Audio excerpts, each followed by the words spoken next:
Making a 4-layer cake takes more effort than picking up one of those mass-produced supermarket cakes slathered in vegetable shortening frosting. But we assure you, baking this chocolate cake will be worth every extra minute. Let's begin. Combine buttermilk, baking soda, vanilla, and eggs in a bowl and beat. Did you notice that the baking soda goes along with the wet ingredients? Baking soda is a leavening agent that needs an acidic ingredient. Enter buttermilk, and then melt that pound of unsalted butter on the stovetop. Yes, a pound. Remember, this is a big chocolate birthday cake, and calories don't count on birthdays anyway. Stir cocoa powder into the melted butter, then add the boiling water. The boiling water is crucial here. It brings out the full chocolate flavor of the cocoa powder. Time to marry all of your cake ingredients together. Pour the cocoa mixture over the dry ingredients you placed in a bowl. Don't use cold or room temperature water. You've got hot butter in the pan, and cool water will make the butter harden up around the cocoa. Add the buttermilk mixture.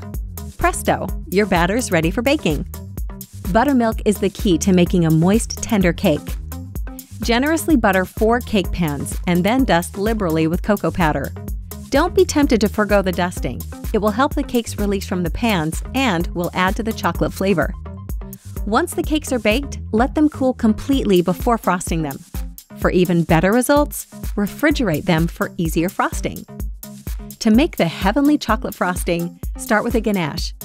A ganache is simply cream and chocolate melted into a rich chocolate sauce.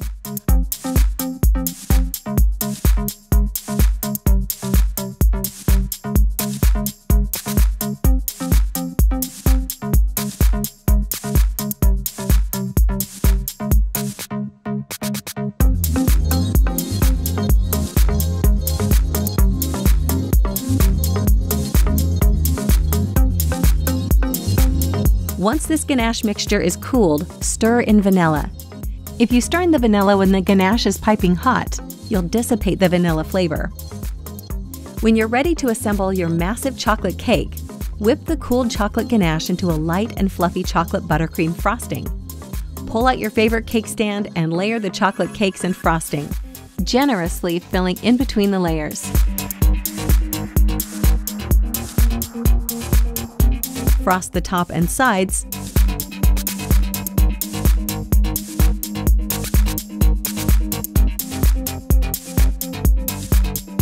Pop on a few birthday candles, and your big chocolate birthday cake is ready to serve.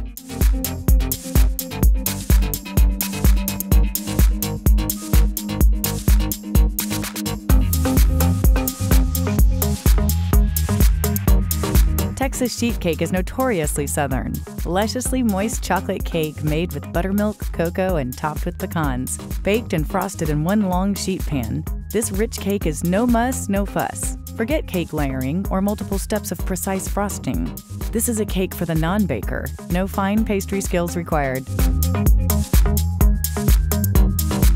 As the frosting of melted butter and cocoa seeps into the warm cake, you are left with an incredibly moist and rich dessert. Served warm or at room temperature, you never have to worry about this cake being dry.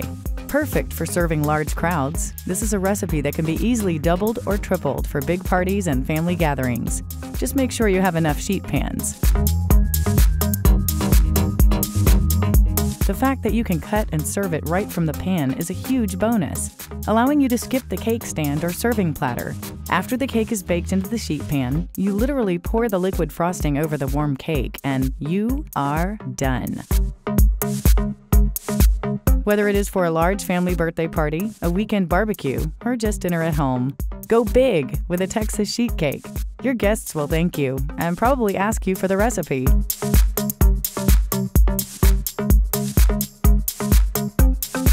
As if all this wasn't enough motivation to get you in front of your mixing bowl, this cake is perfect for transporting. No need to search out a container tall enough to cover your cake. Just throw some foil over the top and go.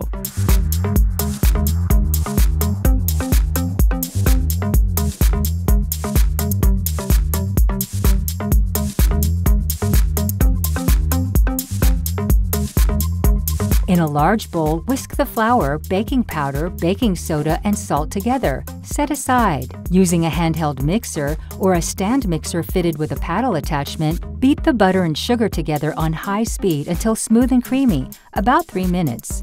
On medium-high speed, add 1 egg at a time, beating well after each addition. Add 5 drops of red food coloring to turn the batter pink. With the mixer on low speed, add the dry ingredients in 3 additions, alternating with the buttermilk. Beat in the vanilla extract. You can use your favorite white cake recipe for your unicorn cake. Divide batter evenly into prepared cake pans. Bake for 25 to 26 minutes or until the cakes are baked through. Make the frosting. Beat the butter on medium speed until creamy, about 2 minutes. With the mixer on low, add 5½ cups confectioner's sugar, 5 tablespoons heavy cream, vanilla extract, and salt. Assemble and decorate the cake. First, using a large serrated knife or cake slicer, slice a thin layer off the tops of the cakes to create a flat surface. Save these cake scraps to crumble over ice cream. Spread 1½ cups of frosting evenly on top. Top with another cake layer and evenly cover the top with 1½ cups of frosting. Spread the remaining frosting on top and all around the sides. Using a rolling pin, roll out fondant until a 1/4 inch thick. Place 1 cookie cutter in the shape of a leaf, ear, on the dough. Press out 2 pieces. Set aside. At this point, we suggest wearing gloves because the food coloring can stain your skin. Dab frosting all over a pointed ice cream cone. Place edible sparkly sugar on a plate and roll the ice cream cone in the sugar. Place the cone on the center of the top of the cake as a horn. Place the ears next to the horn, 1 on each side. Add a generous amount of assorted sprinkles, we used fancy sprinkles, to the top of the cake. Add candy sour straps to top and sides of the cake. Place 1 line of black fondant to make the eye. Refrigerate the cake for 2 to 3 hours or up to 1 day before slicing and serving. Cover and store leftover cake at room temperature for 1 to 2 days or in the refrigerator for up to 1 week.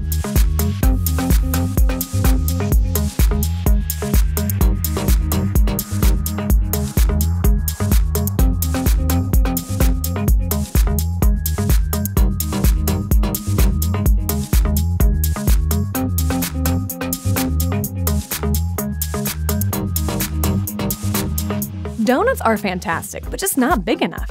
A few bites, suddenly, the one you're eating is long gone. Not so with a giant donut cake. You'll have some donutty goodness for at least a few servings, unless you keep it all to yourself, which we totally understand. This recipe is delightful. Made from scratch, you'll use that ring mold pan you've had hanging around, not a bundt pan, and will fashion your own pink frosting, topped, of course, with sprinkles. And since there's no such thing as too many sprinkles, you'll also fold some into the batter of the giant donut cake itself.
Ready to ditch your traditional Thanksgiving sweet potato casserole for a decadent sweet potato dessert? The ground cinnamon, nutmeg, ginger, and cloves make this cake irresistibly fragrant, and the sweet potato puree lends an earthy hue and additional moistness.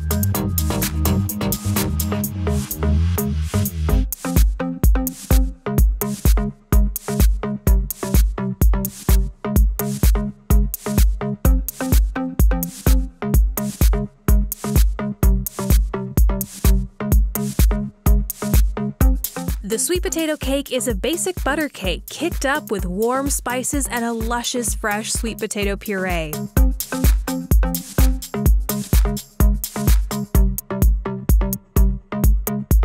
This mouthwatering take on the standard sweet potato and marshmallow combination is a stunning bundt cake, vividly glazed with a bright white marshmallow frosting and lavishly sprinkled with the pecan crisp topping. To make the pecan crisp, combine flour, pecan pieces, oats, brown sugar, and butter.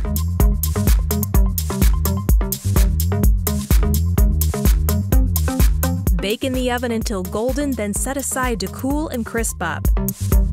The sweet marshmallow glaze can be made in just minutes. Simply beat together marshmallow cream, powdered sugar, and milk until it becomes silky smooth and pourable. Pour the marshmallow glaze over the top and the sides of the cake, filling in the fluted grooves and drizzling onto the cake plate. Scatter the pecan crisp all over the top of the marshmallow glaze frosting. Refrigerate your cake until the marshmallow frosting has firmed.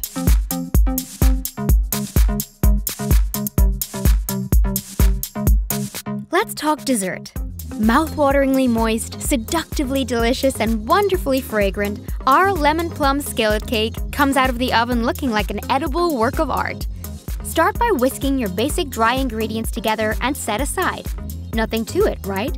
Then, in a stand mixer fitted with the paddle attachment, cream your butter, sugar, orange zest, a bit of liqueur if using, and spices until smooth.